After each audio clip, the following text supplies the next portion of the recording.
वीरगढ़ राज्य में एक समय बड़ा संकट छाया हुआ था। सालों से सूखा पड़ा था और प्रजा प्यास से तड़प रही थी। राजा हर रोज नई युक्ति सोचता, पर पानी का कोई ठिकाना नहीं था।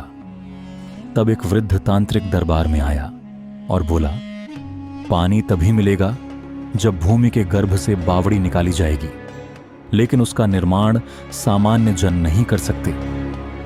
राजा ने आदेश दिया, इस राज्य में जो भी ताकत हो उसे बुलाया जाए, चाहे वो मानव हो या परलोकवासी। अगली ही रात राजमहल की छत पर एक अग्निकुंड जला और मंत्रों के बीच एक प्रेत प्रकट हुआ। लंबा, धुएं से बना शरीर, आंखें लाल और आवाज ऐसी कि पत्थर भी कांप उठे। प्रेत ने कहा, मैं बावड़ी बनाऊंगा, पर शर्त यह है, कोई भी इस रहस्य को जान नहीं पाए, और मैं प्रत्यक्ष रूप से कार्य नहीं करूंगा। लेकिन जिस दिन जितना काम दिन में होगा, रात में वह 100 गुना बढ़ जाएगा। राजा ने सिर झुका दिया। सौदा हो गया। अगली सुबह लोगों ने देखा, महल के पीछे अचानक खुदाई होने लगी। दिन में कारीगर एक ईंट लगाते और रात में पूरी दीवार खड़ी हो जाती। दूर दूर तक चर्चा फैलने लगी, पर कोई समझ नहीं पाया कि ऐसा कैसे हो रहा है। लेकिन जहां रहस्य होता है, वहां जिज्ञासा भी होती है।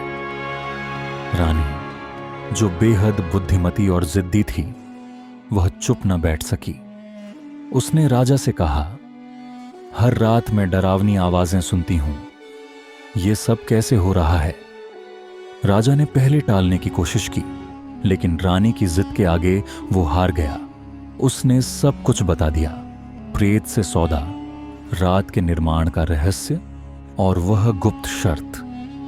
जैसे ही राजा ने राज जुबान पर लाया, महल के कोने से एक भयानक चीख सुनाई दी। खिड़कियों के बाहर अंधेरा गहराने लगा और उसी रात से काम रुक गया। सुबह जब लोग बावड़ी पर पहुंचे, वहां सब वैसा ही पड़ा था जैसा पिछली रात था। अधूरी दीवारें, टूटी हुई बाल्टियां, बिखरे हुए औजार, कोई कारीगर नहीं, कोई आवाज नहीं। उस दिन के बाद कभी कोई पत्थर नहीं जुड़ा। राजा ने दोबारा कोशिश की, पर बावड़ी पर कोई काम नहीं चला सका और कुछ ही महीनों में वो बावड़ी उजड़ गई।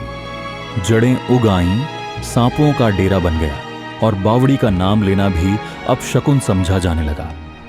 लेकिन आज भी वीरगढ़ के पास की रातें चुप नहीं होती।